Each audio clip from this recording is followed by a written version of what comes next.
نہیں رہا۔ معاملہ یہ ہے کہ چھوٹی سی حرکت نے خوشدل کے بارے میں سوچنے سمجھنے کی طرف مجھے مائل کیا۔ اب اس کے پس پردہ نہ جائے کہ چھوٹی سی حرکت کون سی تھی۔ اس کے بعد سید شاہ غفران اشرفی نے دعوت بھیجی رانچی میں شادی میں شرکت کرنے کے لیے، اور میں وہاں پہنچا اور ڈاکٹر فرحت حسین خوشدل سے ہماری پہلی ملاقات ہوئی۔ وہ چھوٹی سی بات اور میں ان کے پورے وجود، ان کے پورے اسٹرکچر کا میں اسکیننگ کرنے لگا۔ اسکیننگ کے بعد بہت ساری باتیں میرے ذہن میں آئیں کہ ایک زمانہ ہم لوگوں کا تھا، وہ زمانہ تھا 77 سے 90 تک، اور اس زمانے میں بہت ہی کم سننے میں آتا تھا کہ کون کب صاحب کتاب ہو گیا۔ بہت مشکل سے لوگ صاحب کتاب ہوتے تھے۔ آج جب میں 30 سال کے بعد آیا ہوں تو جس سے ملتا ہوں وہ 10 کتابوں، اس کی 10 کتابیں شائع ہو گئی ہیں، کسی کی 15 کتابیں شائع ہو گئی ہیں۔ معاملہ یہ ہے کہ کتابیں شائع ہو رہی ہیں مگر قاری ہم کو کہیں نظر نہیں آ رہا ہے۔ آج یہ بدقسمتی ہے کہ اردو کی کتابیں تو آ رہی ہیں لیکن اردو کی کتابیں نہ صرف بازار کا حصہ نہیں بن رہی ہیں، نئی ٹیکنالوجی سے نہیں جڑ رہی ہیں، اور ایک پلیٹ فارم ابھی آیا ہے ریختہ کا۔ ریختہ سے جو جڑ رہے ہیں وہ دور دراز کے علاقوں تک پہنچ رہے ہیں۔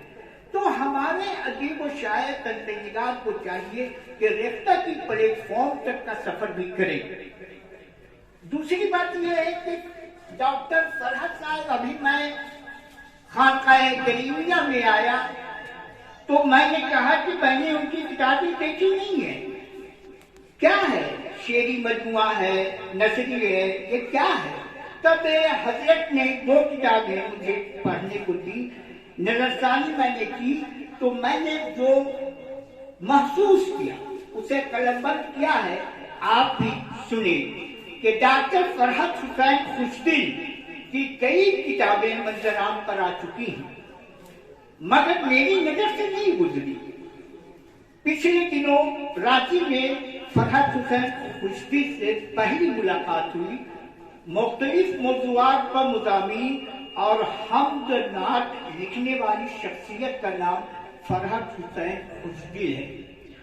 فرحت حسین خوشدل ایک نیک انسان لگتے ہیں، نہیں یہ تو فیصلہ آپ کیجیے گا نا، وہ تو چھوڑا جاتا ہے نا۔ آپ سند کیسے دے دیجیے گا؟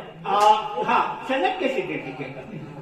بدمراہی کا 316واں طرحی مشاعرہ، اور اس مشاعرے میں ڈاکٹر فرحت حسین خوشدل کی کتاب نقوش دل اور تفہیم و تنقید کی رسم اجرا دونوں مثالوں میں بے مثال ہے۔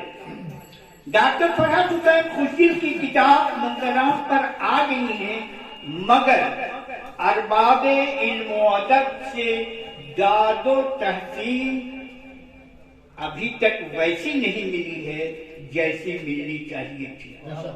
یہ ہماری بدقسمتی ہے، یہ ہماری بدقسمتی ہے کہ ہم بیٹھتے ہیں، ان سے گفتگو کرتے ہیں مگر ادیب و شاعر کی حوصلہ افزائی کرنے کے لیے تحریری شکل میں کچھ لکھنا ہوتا ہے تو ہم خاموشی اختیار کر لیتے ہیں۔ بے شک۔ اور یہ صورتحال ادب کے لیے سودمند نہیں ہے۔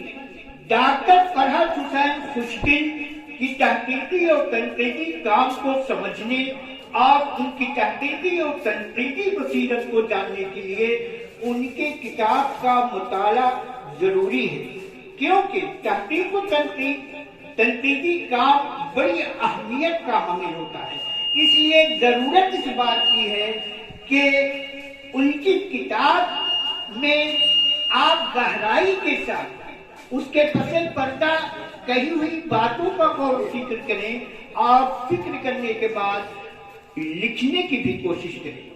لفظ کی صوتی آہنگ پر مصنف قدرت رکھتے ہیں یا نہیں، ان کی کتاب پڑھنے کے بعد معلوم ہوگا۔ نئی منزل کی طرف قدم بڑھانے والے ڈاکٹر فرحت حسین خشتی میری نظر میں کاغذ پر پکی روشنائی سے چھپوانے کا ہنر جانتے ہیں۔ اسے بھی ہمارے ادیب و شاعر کو سیکھنا ہوگا، جیسے کہ ڈاکٹر آفتاب صاحب بھی ابھی تشریف لائے ہیں، یہ بھی اس ہنر سے واقف ہیں۔ تو اس ہنر کو جاننے سمجھنے کی ضرورت ہے، اس پر عمل کرنے کی ضرورت ہے اور نئی ٹیکنالوجی کی طرف راغب ہونے کی ضرورت ہے۔ کتابت اور طباعت اور ٹائٹل جاذب نظر ہے، ہر طرف اندھیرا ہے، ہر طرف اندھیرا ہے، اور اس اندھیرے میں اہل قلم روشنی کا احساس پیدا کرتے ہیں تو خوشی ہوتی ہے۔ امید ہے ڈاکٹر فرحت حسین خشتی کی کتابیں معنوی خوبی سے بھی بھری ہوگی۔ دعا گو ہوں کہ لکھنے کا یہ سلسلہ دراز ہو، ارباب و علم و ادب سے داد و تحسین وصول کرتے رہیں۔ میری نظر میں ان کی کافی قابل قدر ہے۔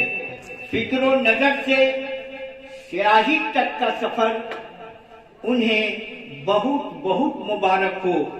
اللہ کرے زور قلم اور زیادہ، اللہ کرے زور قلم اور زیادہ، اللہ کرے زور قلم اور زیادہ۔